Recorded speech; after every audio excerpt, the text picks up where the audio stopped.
Rookies versus veterans right now on Fantasy Football Today Express. All right, you go with the young guy, someone like me, or the old guy like Jamie, whose best days are probably behind him. Let's go to our Let's go to our topic here. So Thomas Schaefer, our producer, gave us some very good debates here. Rookie versus veteran. Let's start with a potential round one debate. Ashton Jeanty versus Devon Achan. Who are you going with? I mean, Achan's so old. My gosh.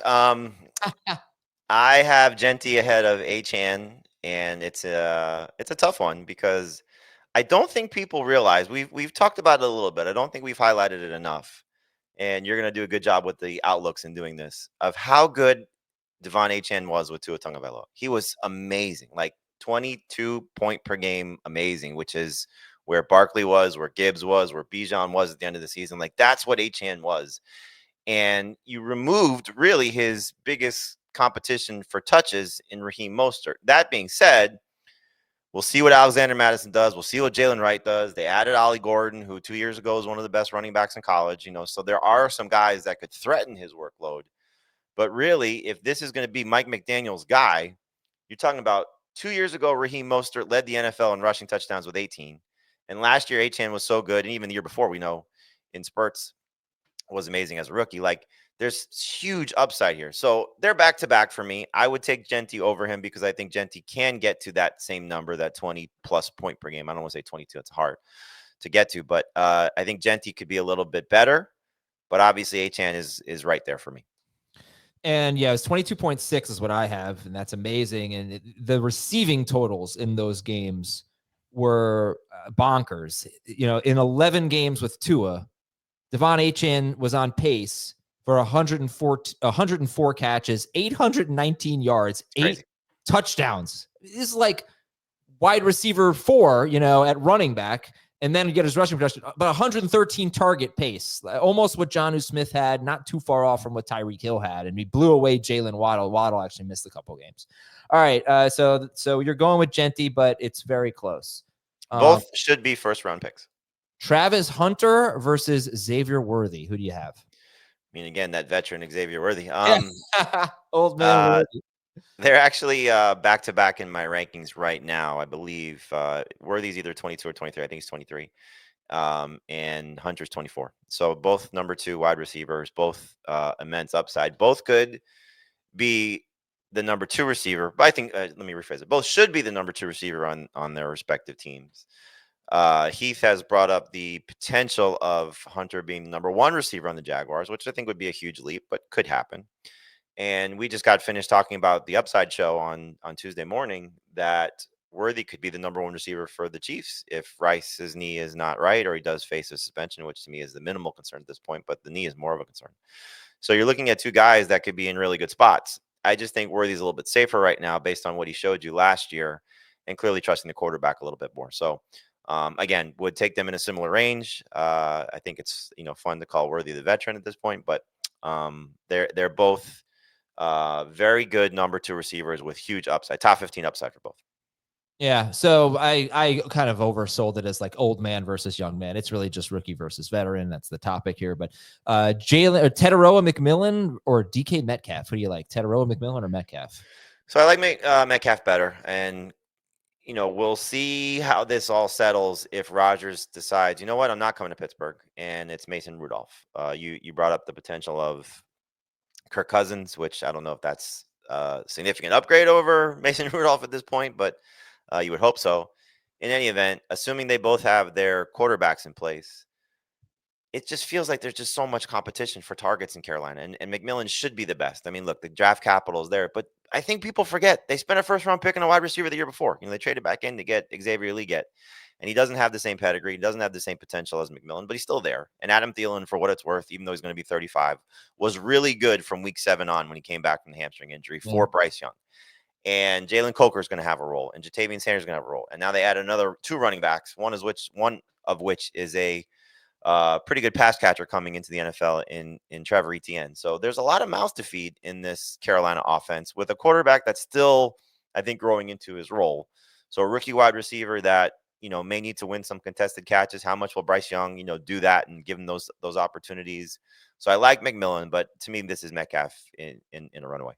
Okay. We'll take a break, and It's the biggest difference of any of the ones we've talked about. Yeah, I felt that way too, but I don't know if I'd feel that way if it were Mason Rudolph. Would you feel like it would be a runaway if it were Rudolph? No, it would be closer. Yeah. All right, we're going to take a break, and we'll get to RJ Harvey, and who are we comparing him to? We'll tell you after this on FFT Express. All right, we got Broncos. Let me see if I guess. It's RJ Harvey versus Bucky Irving. That well-established vet of Bucky Irving. Oh. No, it's Tyrone Tracy. No, it's Alvin Kamara. RJ Harvey versus Alvin Kamara. Harvey, they're both, Sean Payton running backs at some point. Who do you like better, Harvey or Kamara? Right now, it's Kamara. This is one that I continue to. Right now, they're back-to-back. So, Kamara, I believe, is running back 18 for me, and Harvey is running back 19. So that's in seasonal rankings.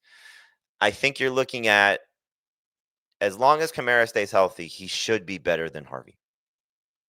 There's so much upside for Harvey, though. Yeah. I mean, you certainly were probably the most excited on draft night of where he ended up, and it makes so much sense because the competition is not, fierce at all. To compare him, for example, to Omarion Hampton. Hampton's got so much tougher competition, in my opinion, with Najee Harris being there. Estimate could work short yardage and goal line work. McLaughlin could still have a role, maybe even on passing downs, but they didn't really do that very much with them last year. Like you're talking about Javonte Williams and 50 catches gone, and Harvey should be a better runner than anybody they had on the roster last year, including the two guys that he's, competing with. So there's just so much to love about him. So I could see myself, just knowing how I feel about older running backs and the situation in New Orleans, putting Harvey ahead of Kamara. But for now, I'll take Kamara, and still the potential of his 75 plus catches if he stays healthy. In half and non-PPR, I would take Harvey. Okay. All right. How about Omarion Hampton versus Chuba Hubbard? Hampton versus Hubbard. Who do you like? So I like Hubbard better. I think I've probably been the most pessimistic about Hubbard. I don't think we've had a lot of conversations with Heath about this. Certainly Dave and I and you have had, the Hubbard conversations. Dave is still very much all in on Hubbard, and I get it. He was so good last year. Offensive line is still going to be one of the better ones in the league based on what they showed last year. Bryce Young is getting better. But I'm concerned that they did add two running backs that have the potential to take him off the field, more so than what Miles Sanders did last year, certainly more so than what Jonathan Brooks did last year. So if Dowdle has any semblance of a prominent role, and ETN comes in and gets some work, like he could just be 75% of what he was last year, which is still good, and I still think is better than Hampton, at least going into the season. But I'm just a little bit concerned about Hubbard. That being said, Hampton's just got a pretty big roadblock to overcome to be better than even Hubbard is with the competition that he's going to have, because Najee Harris never misses time due to injury. That clearly changed, but that's just been his track record. 4 years, he's played every game with the Steelers. He doesn't fumble, so he's not going to put himself in a lot of situations to hurt himself.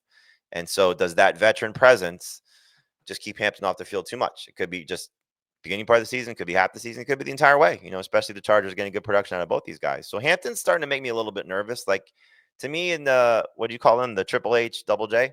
Yeah. Did I get it right? Rookies. Yep. Triple H Double J. I think Harvey's in a better spot. Right now I have Hampton ahead of Henderson, but I could see myself moving Hampton closer to the Judkins Johnson range because of the competition that he's facing. I'm going to go the other way here. I think I am the most worried about Chuba Hubbard. I won't go through the whole thing, but this guy is someone who just came out of nowhere last year. And sometimes those running backs take a big step back. And I am very optimistic about Hampton, being a first round pick running backs. They almost always get 15 or more touches per game. Couple of exceptions. Christian McCaffrey was actually an exception. And I think they had Jonathan Stewart maybe when he was drafted. So that sounds right. Yeah. And I want to say Rashad Penny definitely did not. Was also an exception. And I don't know if Penny got hurt, but they had Chris Carson, I think. So yeah. So that you could see that where they have Najee Harris. Maybe Omarion Hampton is the third guy. Last 10 seasons, 11 of 13 running backs drafted in the first round have averaged 15.5 or more touches per game. McCaffrey and Penny were the two who did not. So I'm Clyde? What's that? Did Clyde? He must have. I don't know why I would have. Put 15 him. seems right for him. Yeah. Yeah, 15 and a half touches per game. Yeah, I hope I didn't forget about Clyde. He was like one of the last. Yeah, let's see. He had 16.7 touches per game for Clyde Edwards-Helaire. All right. So anyway, I'm banking on that history. Najee Harris, he does stay on the field and he doesn't fumble. I know that, but he also does like pretty much nothing productive. He's just not a very good running back. So I think Hampton's going to take that job on a great what could be a great offense. Should be a top 10-ish offense and run away with it. It'll take a little while. First month of the year, Hubbard will be better. Full season, I'm going to go with Omarion Hampton. But yeah, no, it's a tough one. Okay, we'll talk to you tomorrow with another edition of FFT Express. Thanks so much for watching and listening, everybody. See you.